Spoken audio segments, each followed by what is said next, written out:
صلوا علیہ وآلہ صلوا علیہ صلوا علیہ وآلہ صلوا علیہ وہ جو چاہے چاند کو توڑ دے انہیں اختیار دیا گیا وہ جو چاہے چاند کو توڑ دے انہیں اختیار دیا گیا انہیں اختیار دیا گیا وہ پھر اس کے ٹکڑوں کو چھوڑ دے وہ پھر اس کے ٹکڑوں کو چھوڑ دے انہیں اختیار دیا گیا صلوا علیہ صلوا علیہ وآلہ صلوا علیہ وآلہ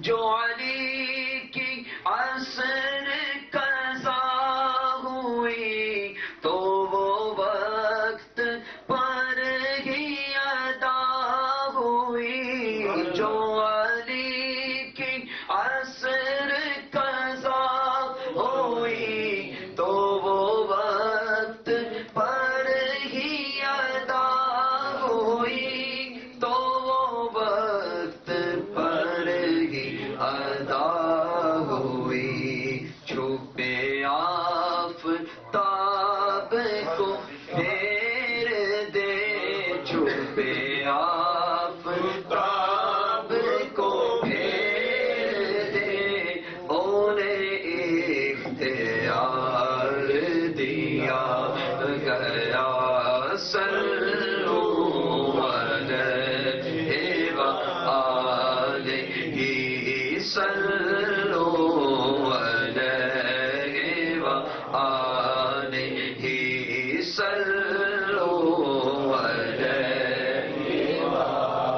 وآلہ صلوا علیہ وآلہ کیا معاف ان کو کہ آئے تھے جو صحابی روزے کو توڑ کر کیا معاف ان کو کہ آئے تھے جو صحابی روزے کو توڑ کر جو صحابی روزے کو توڑ کر وہ سزا کی حد سے بھی چھوڑ دے وہ سزا کی حد سے بھی چھوڑ دے انہیں اختیار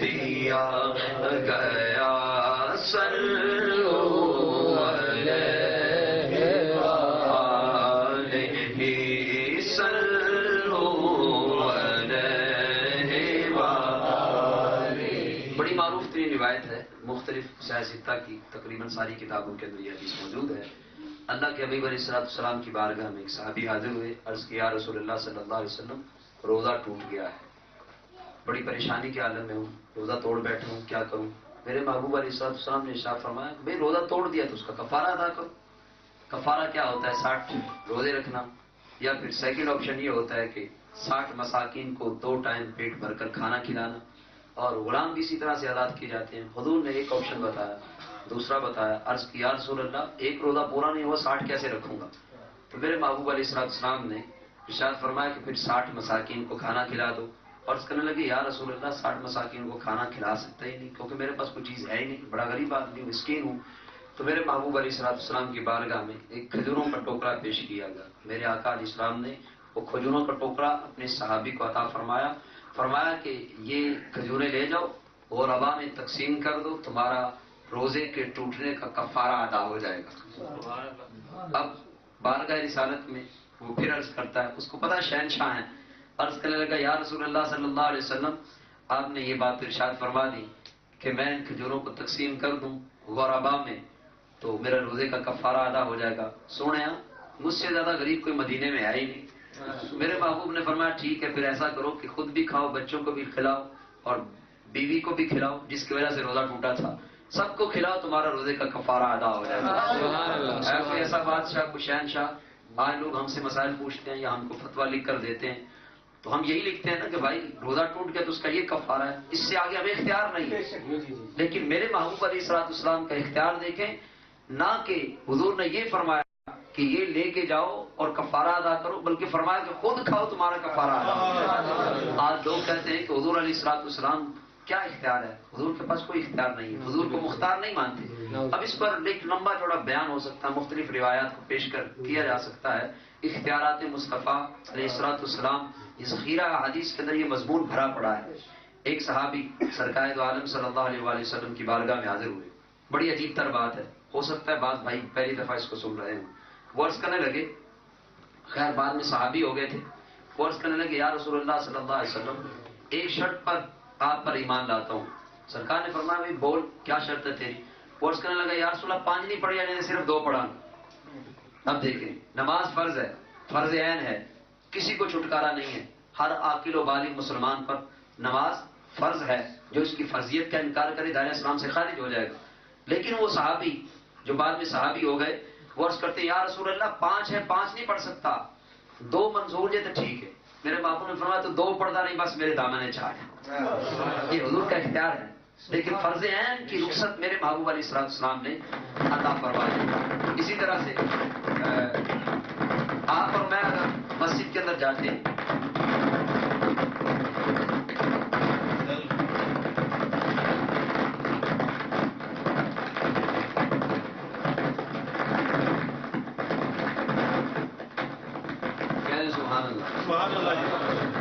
ذکر اللہ کی برکت سے معاملات ٹھیک ہو جاتے ہیں. جنابت طاری ہوگی, غسل فرض ہوگا, ایسی حالت میں مسجد میں جانا کیا ہوتا ہے, حرام ہوتا ہے. یہ قانون ہے, یہ اسلام کا ایک مسلمہ قانون ہے. لیکن میرے محبوب علیہ السلام کے اختیارات, میرے محبوب نے فرمایا اے علی تم جس بھی حالت میں ہو, بھلے حالت جنابت میں تم مسجد میں آیا جانا کرو, تمہارے لیے یہ کوئی قید نہیں ہے. پھر قرآن کہتا ہے مثنا و ثلاث و رباع, 2 شادیاں کرو, 3 کرو, 4 کرو. خیر اس پر میں مزید تبصرہ نہیں کر سکتا کہ قرآن نے اجازت دی ہے, لیکن حضرت علی رضی اللہ تعالیٰ عنہ کو میرے محبوب اپنے اختیار سے ارشاد فرما رہے ہیں کہ اے علی تم نے فاطمہ کی زندگی میں شادی دوسری نہیں کرنی. حالانکہ قرآن کی اجازت ہے, قرآن کا قانون ہے, اس قانون کے اندر قید اور حد بندی میرے محبوب علیہ السلام نے اپنے اختیارات سے لگا دی. آپ اور میں اگر سونا پہنیں گے تو کیا ہوگا بھائی, کوئی حضرت دیکھیں گے, صاحب علم دیکھا وہ یہی کرے گا کہ حرام کام کر رہے ہو بھائی. لیکن میرے محبوب علیہ السلام نے ایک صحابی کو انگوٹھی پہننے کی اجازت عطا فرما دی, حضور کے اختیارات ہیں. اسی طرح سے حضرت سراقہ کے بارے میں حضور نے فرمایا کہ یہ سونے کے کنگن پہنے گا, اور حضور علیہ السلام کے اس ارشاد کے مطابق فاروق اعظم رضی اللہ تعالیٰ عنہ نے اپنے دور میں پھر ان کو سونے کے کنگن پہنائے. اب ان تمام باتوں سے کیا ثابت ہو رہا ہے, اختیارات مصطفیٰ. پھر بھی کوئی نہ مانے تو اللہ تعالیٰ ایسے آدمی کو ہدایت عطا فرمائے. تو شاعر نے اسی حضور کے اختیار کو اس مقام پر ذکر کیا اور کیا فرمایا, کیا معاف ان کو کہ آئے تھے جو صحابی روزے کو توڑ کر, جو صحابی روزے کو توڑ کر وہ سزا کی حد سے بھی چھوڑ دے, وہ سزا کی حد سے بھی چھوڑ دے, انہیں اختیار دیا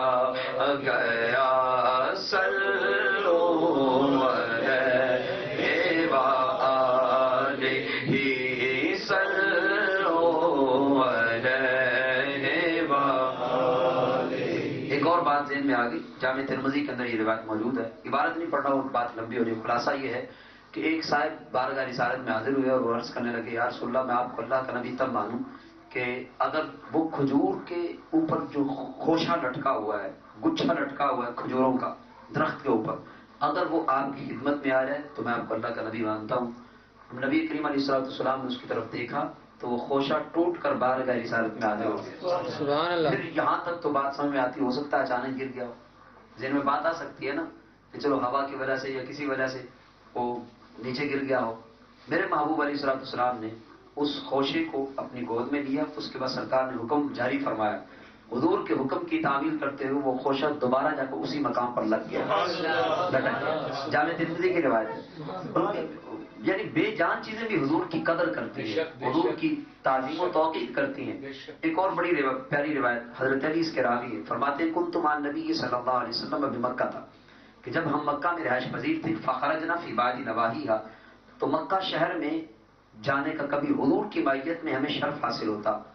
فمستقبلہ جبل ولا شجر، تو میرے محبوب علیہ السلام جس پتھر کے پاس سے گزرتے، جس درخت کے پاس سے گزرتے، الا وهو یقول، وہ بارگاہ رسالت میں عرض کرتا السلام علیکہ یا رسول اللہ. سبحان اللہ. یہ حضور علیہ السلام کی شان ہے. کیا معاف ان کو کہ آئے تھے جو صحابی روزے کو توڑ کر، جو صحابی روزے کو توڑ کر وہ سزا کی حد سے بھی چھوڑ دے، وہ سزا کی حد سے بھی چھوڑ دے، انہیں اختیار دیا گیا.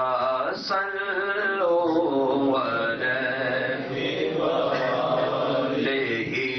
صلو علیہ وآلہ. کنواں کھاری انس کے گھر میں تھا، لکھا گیا کتب حدیث میں. کنواں کھاری انس کے گھر میں تھا، لکھا گیا کتب حدیث میں، لکھا گیا کتب حدیث میں. کھارا پن لعاب سے توڑ دے، کھارا پن لعاب سے توڑ دے، انہیں اختیار دیا گیا. صلو علیہ وآلہ. لوگ کہتے ہیں نبی ہمارے جیسے ہیں. اگر ہم ہاسپٹل میں چلے جائیں، ایئرپورٹ پہ چلے جائیں، کسی اچھی جگہ پہ چلے جائیں، وہاں پر لکھا ہوتا ہے یہاں پر تھوکنا، کیا لکھا ہوتا ہے یار بولو تو صحیح، کیوں لکھا ہوتا ہے؟ وجہ کیا ہے؟ اس لیے کہ آپ کے اور میرے تھوک سے بیماریاں پیدا ہوتی ہیں، جراثیم پیدا ہوتے ہیں، بیماریاں پھیلتی ہیں. یہ باعث ضرر اور باعث نقصان ہے. اور ایک طرف میرے محبوب علیہ السلام کا مبارک لعاب ہے. اگر وہ حضرت انس کے کڑوے پانی والے کنویں کے اندر جاتا ہے تو وہ کڑوا پانی میٹھا ہو جاتا ہے. سبحان اللہ. حضرت خبیب بن یساف فرماتے ہیں ایک جنگ کے اندر بازو پر ضرب لگی، کٹا ہوا بازو سرکار کی بارگاہ میں لے کر حاضر ہو گیا. میرے محبوب علیہ السلام نے حضرت خبیب کے بازو کو جوڑا. امام جلال الدین سیوطی نے خصائص کبریٰ کے اندر یہ بات لکھی ہے، یہ معجزہ لکھا ہے. بازو کو جوڑا، اوپر اپنا مبارک لعاب لگایا. حضور کا لعاب شفا دیتا ہے. کیسی شفا دی؟ حضرت خبیب فرماتے ہیں پہلے سے اچھا ہو گیا، اور ایسا اچھا ہوا کہ پہلے سے زیادہ اس میں طاقت آ گئی. حضرت ابو قتادہ کی آنکھ پر اگر وہ مبارک لعاب لگتا ہے تو ان کی آنکھ ٹھیک ہو جاتی ہے. لوگ کہتے ہیں نبی ہمارے جیسے. اللہ تعالیٰ سے گندے عقیدے سے ہم سب کو محفوظ و معمول، آمین. اور جن کا ہے اللہ تعالیٰ ان کو ہدایت عطا فرمائے. آمین. آخری شعر بڑی خوبصورت بات شاعر نے لکھی کہ لکھوں نازش ان کا یہ معجزہ کہ کسی کی آنکھ نکل گئی. لکھو نازش ان کا یہ معجزہ کہ کسی کی